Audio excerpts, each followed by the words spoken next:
When I first met Pastor Whitfield, it was about a year ago at a conference hosted by KNCI in Mobile, Alabama.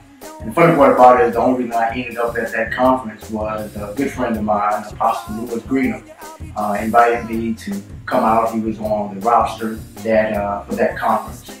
And money was a little funny, and I was trying to resist. I had just purchased a Smoothie King, so all our money was invested in that. And didn't really have the money to go to that conference. And Apostle Greener kept at me, and he said, "Listen, look, I'll even pay for your room, man. Just come be a part of it. I want you to experience it with me." And he did that. He blessed me, and I went on out to Mobile, Alabama, and there is where I first met Pastor John Whitfield.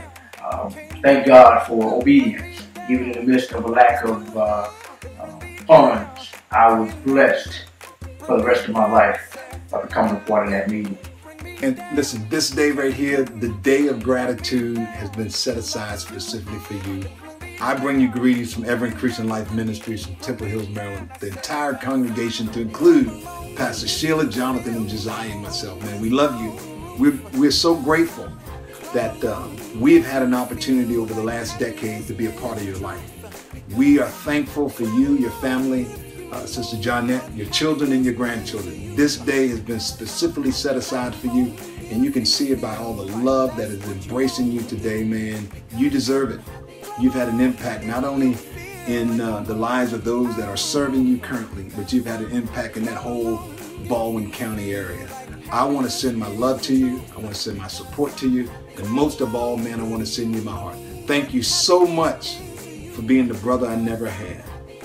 Thank you, man. Enjoy this day. God bless you. May heaven continue to smile upon you. Bye-bye. I have respect for John Whitfield and what he's done. And I can tell you this from my heart. I think John is one of the finest, most dedicated Christians I've ever had the pleasure of knowing. In the years that I've known him, his word is his bond, and he does his very best, most especially when it comes to trying to assist the poor. And for that I am grateful.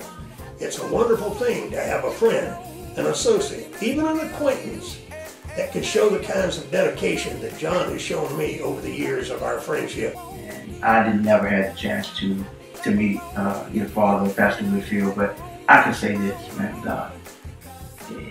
I know without a shadow of a doubt that your father would be tremendously proud of his son.